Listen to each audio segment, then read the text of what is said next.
यूं तो भारत विचित्रताओं का देश है, चमत्कारों का देश है। भारत में आए दिन चमत्कार होते रहते हैं। यहाँ खम्भ से नरसिंह निकल आए थे, कान से करण पैदा हो गया था, घड़े से सीता निकल आई थी। आजकल चमत्कार के नाम पर तमाम बाबा, तमाम संत, महात्मा पैदा हो गए। उनमें से एक धीरेन्द्र शास्त्री भी हैं, आजकल बड़े चर्चा में हैं। चमत्कार करते हैं, लोगों का भविष्य बता देते हैं, कुंडलियाँ बता देते हैं, मन की बात पढ़ लेते हैं, जान लेते हैं। ये चमत्कारमय हम समय से गुजर रहे हैं। कुछ दिन पहले हम रामराज से होके गुजरे ही हैं। हम धीरेन्द्र शास्त्री को चमत्कारी नहीं मानते हैं, किसी बाबा को चमत्कारी नहीं मानते हैं, किसी संत को चमत्कारी नहीं मानते हैं। सबसे ज़्यादा जो चमत्कारी हैं हमारे देश में, वो सरकारी विभाग के बाबू हैं या उनके अधिकारी हैं। यदि हम आगरा यूनिवर्सिटी की बात करें तो यहाँ पर भी बड़े चमत्कार हुए, बड़े बड़े चमत्कार हुए। इतने बड़े चमत्कार हुए कि 10 वर्ष हो गए, आज तक स्टूडेंट्स को उनकी डिग्री नहीं मिल पाई।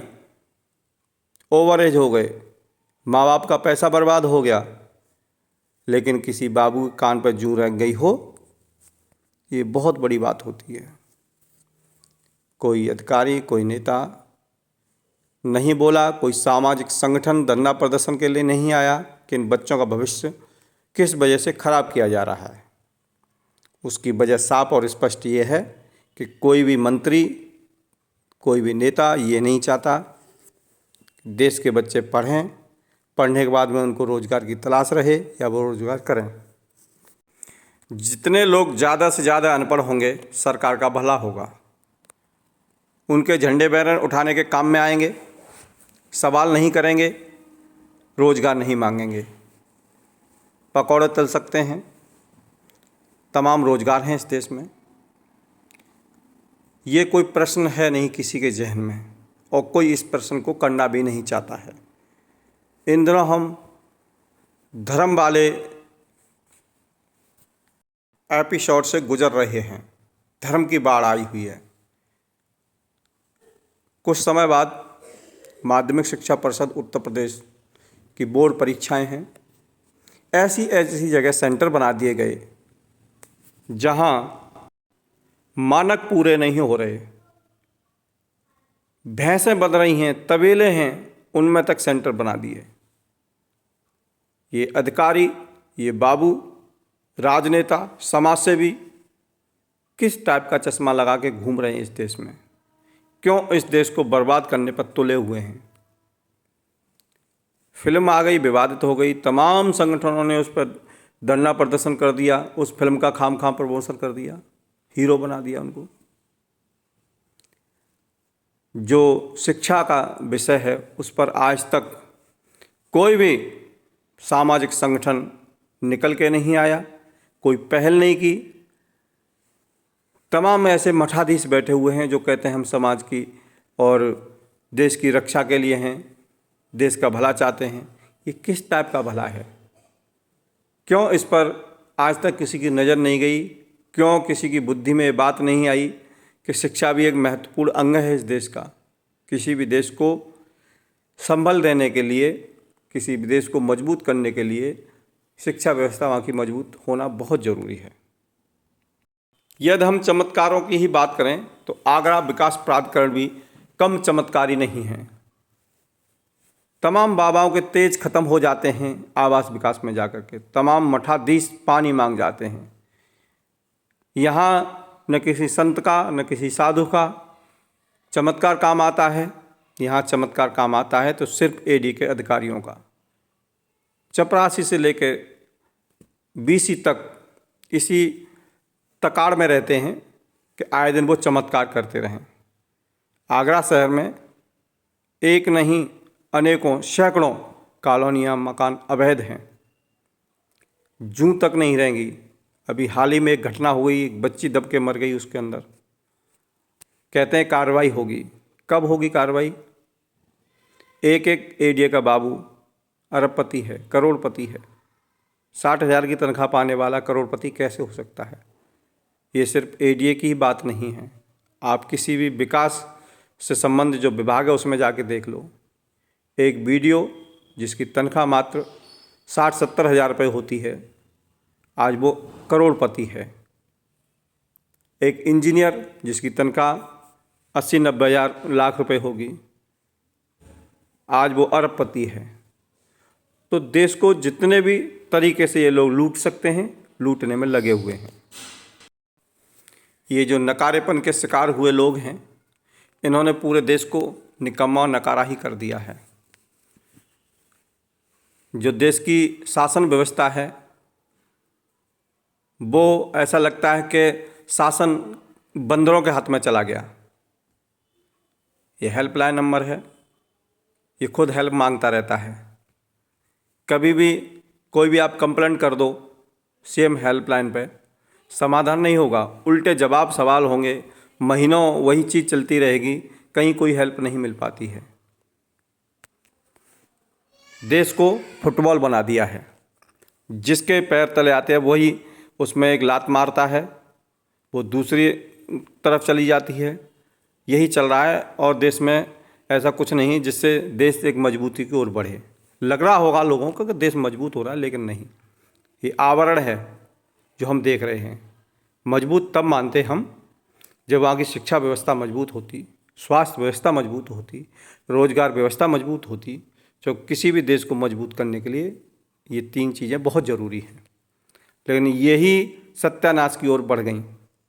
यदि हम सड़क मार्ग, रोड मार्ग की बात करें, अरबों रुपए खरबों रुपए बर्बाद हो रहा है। रात को बनी हुई सड़कें सुबह टूट जाती हैं। एक भी संगठन निकल के नहीं आया, एक भी विपक्ष निकल के नहीं आया, एक भी पक्ष का नेता नहीं आया कि ये सड़क रात को बनी, सुबह टूट कैसे गई। चलते सब हैं, ऐसा नहीं है सब हवा में उड़ते कीट पतंगे नहीं हैं, ये चमगादड़ें नहीं हैं जो पेड़ों पर चुपकी घूमें, ये इंसान ही हैं।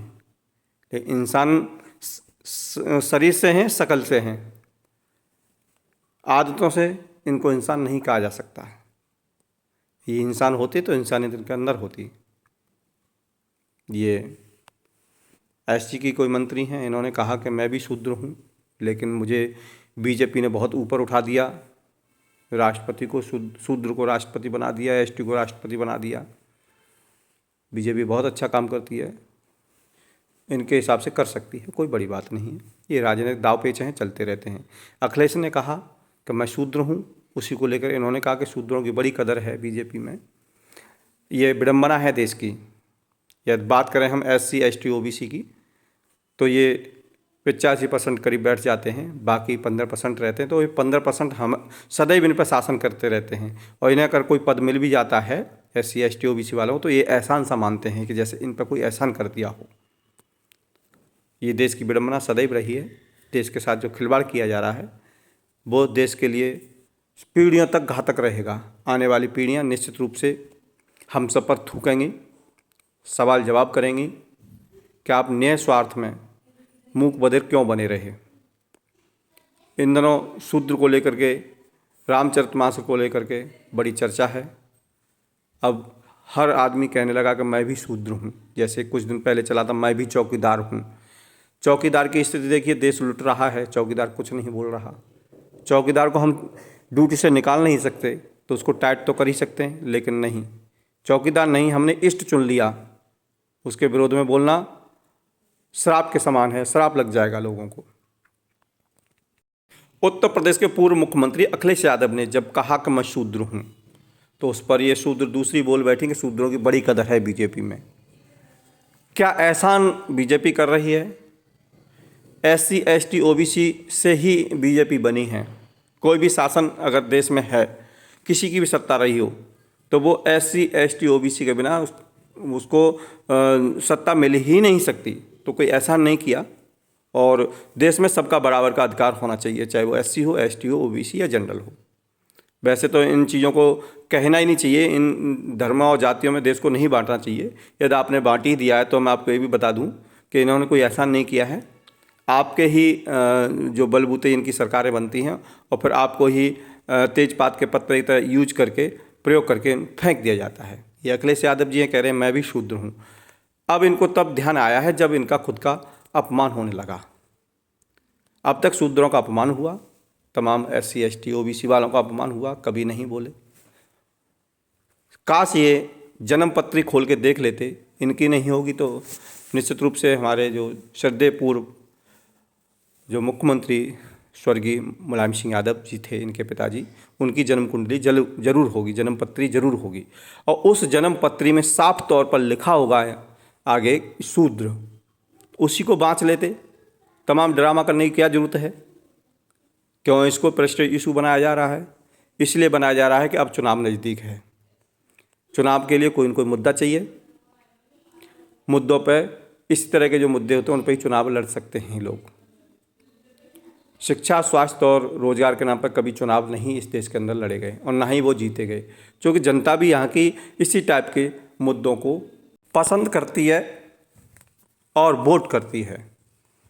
जिस देश की जनता निठल्ली होगी, नकारी होगी, हरामखोर होगी, मुफ्तखोर होगी, उस सदैव नौटंकीबाज ही शासन करते आए हैं और करते रहेंगे। कोई उसको रोक नहीं सकता। जनता के हाथ में सबकी चाबी होती है। जनता जिस दिन सुधर जाएगी उस दिन निश्चित रूप से नेता भी सुधर जाएंगे, संत महात्मा ढोंगी पाखंडी जितने भी हैं सब सुधर जाएंगे, लेकिन जनता पहले सुधरे।